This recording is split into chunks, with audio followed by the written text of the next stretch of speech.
क्यों हंसता है? अच्छा आप बताइयो, बेरखरी गांव है जो, जैसे हफसली की गईं भैंस है, बेरखरी चली जाए तो का होते कि गईयों भैंसों कछु दिक्कत हो जाए? बताओ, कछु दिक्कत न हुए। या बेरखेरी की भैंस गई अपनी हफसली में आ जाए तो अपनी गईयों को कछु दिक्कत न हुई। लेकिन अगर हफसली को कुत्ता बेरखेरी चलो जाए ओते के कुत्ता को रहने दे? बताओ, इते को कुत्ता हो तो चलो जाए तो रहने दे, उते को कुत्ता इते आ जाए तो रहने दे। और सिटुगों में तो मोहल्ला मोहल्ला को कुत्ता नहीं रहने देता। ये मोहल्ला को में पहुंच गओ तो जब लो भी भगाने दो मोहल्ला के, तब लो भी शांति ने पकड़ है ऐसा कि नहीं? आजकल कुत्तापन को देख के हंसा लगे, कुत्ता हंसत है गाय कैसे जोन काम कुत्तों को हतो वो काम आज अपन कर लगे। एक दूसरे को देख के जर रहे, एक दूसरे को देख के भौंक रहे, कौन के तनक पैसा आगा सो अपन भी भौंकल लगे, जरल लगे उससे। सो कुत्तों को शर्म आने लगी, कह लगे दद्दा जब इंसानों ने हमारा काम ले लो तो हम काय को भौंके। सो अब तो कुत्ता हो गए शांत, अब तो आदमी भौंकल लगो। दूसरे को जैसे ही तरह मान प्रतिष्ठा मिली जे पीछे जाके काटल लगे, उसको भौंकल लगे। कोई को ना हो लगो तुझे घर घर जाके की बुराई करबो चारू करल लगी। उन्होंने भगवान ने अच्छो पैसा दे दो, घर गृहस्थी अच्छी समरसी गई, तो पीछे से आदमी जा जाके अपने अपने ही पहचान वाला हो जाके बुराई करने लगी। तो जो काम कुत्तों का था वो इंसान करने लगा। तो कुत्ते देख करके अपन को हंसते हैं। और जो है ऊंट अपन को देख करके हंसा करता है। ऊंट क्यों हंसता है? अच्छा, ऊंट का काम क्या था? गर्दन उठा करके चलने का। ऊंट गर्दन उठाकर चलता है, उसका गर्भ, उसको गर्भ होता है, गर्दन उठाकर चलता है ऊंट। यदि पहाड़ पे चले तो उसको लगता है कि हमसे बड़ा कोई है नहीं। अपन कहते ना कहावत में, अब आया हूं पहाड़ के नीचे है। तो ऊंट का काम था गर्दन उठा करके चलने का। सो आजकल तो ऊंट मूड नेची करके चलने लगे, मनो अगर एक आधी कड़बक गई तो भाई 11 नेच नहीं देखे, गाड़ी से नेच नहीं उतने, फिर एक आधी कड़बक जान दी, फिर देखो मौज बढ़िया ले ली गाड़ी, दिन रात वही पे फटफटातना है समय वो घूम रहे। तो ऊंट तो आजकल सर नीचे करके चलता है, पर आजकल का व्यक्ति थोड़ा सा मान मिल जाए, थोड़ा सा पैसा क्या आ जाए, गर्दन ऊंची करके चलता है। ना फिर सियानों को पहचानता है, ना अपने से बड़ों को पहचानता है। इसलिए ऊंट भी अपन को देख करके हंसने लगे। और तीसरा है, तीसरा गधा। गधा भी अपन को देख करके हंसने लगा। क्यों हंसता है? गधा का काम क्या था पहले? अब तो गधा लगभग बंद हो गए। क्या काम था गधा का? दिन भर मालिक के बोझे को यहाँ से वहां ढोया करता था। पहले ईंटों में भी काम आते, सुबह से लेके शाम तक गधा जो है अपनी यहाँ से वहां ढोते जा रहे, ढोते जा रहे। और जब बूढ़ा हुआ तो मालिक ने लग दई ला तो घर से भगा दो। होत तो ऐसा कि नहीं, ऐसा ही होत कि नहीं? आजकल गधा तो फिर भी अच्छे से देखभाल में रह लगे, गधा अपन को देख कैसा लगे। काहे जोन काम ग्रस्त लादवे को हतो गधों को, वही काम आजकल अपन कर लगे।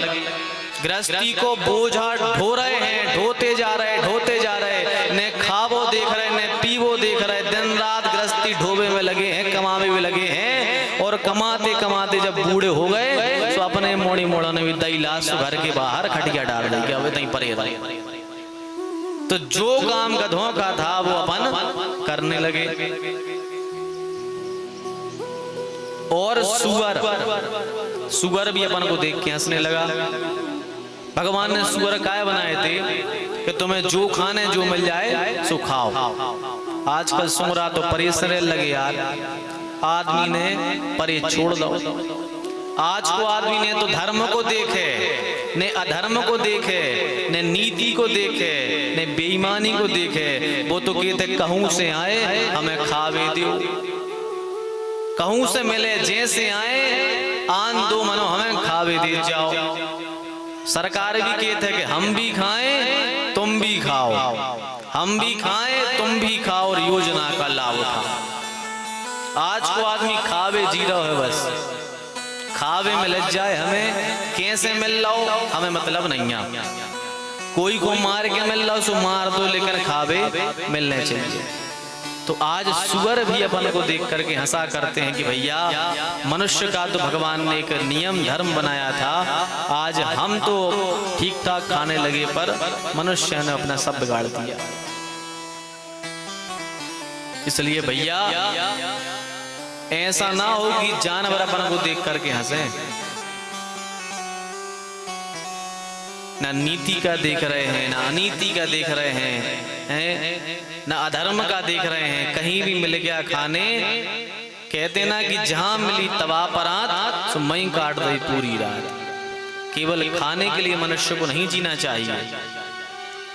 भोजन में भी बड़ी सावधानी रखी जाती है, कहाँ खाना है कहाँ नहीं खाना, किसका खाना है किसका नहीं खाना।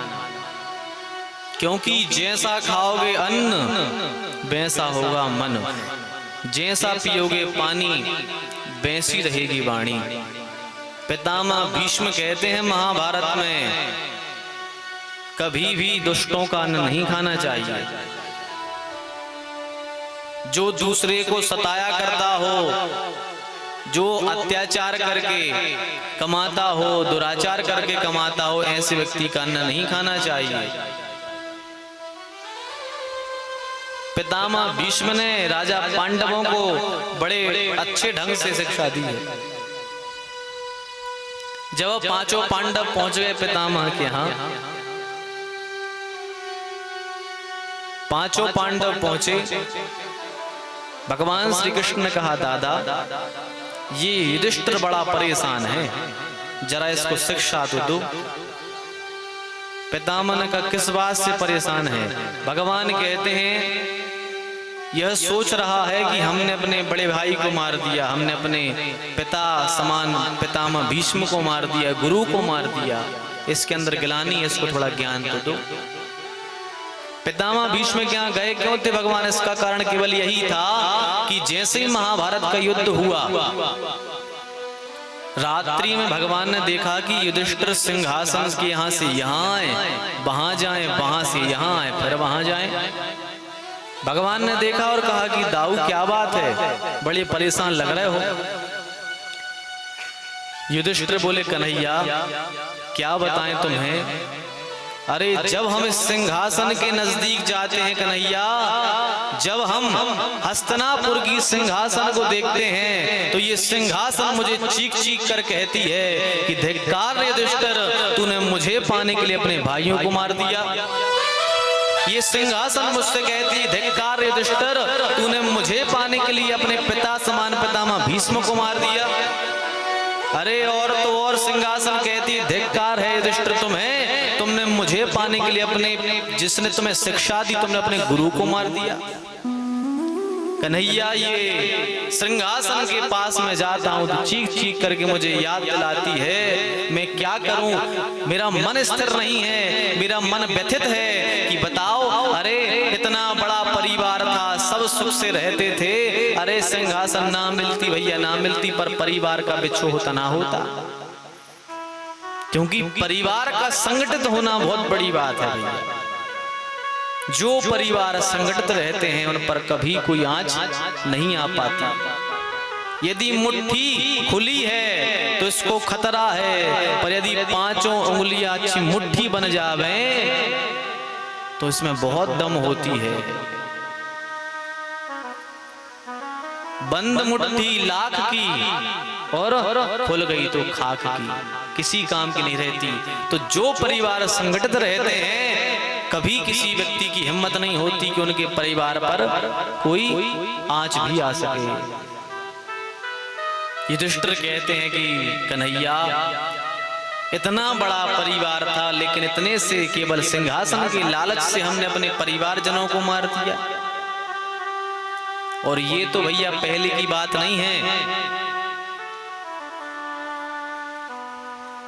ये ऐसा नहीं है कि केवल द्वापर में घटना घटी थी, ये घटनाएं अब कलयुग में तो और भी देखने को मिल रही हैं।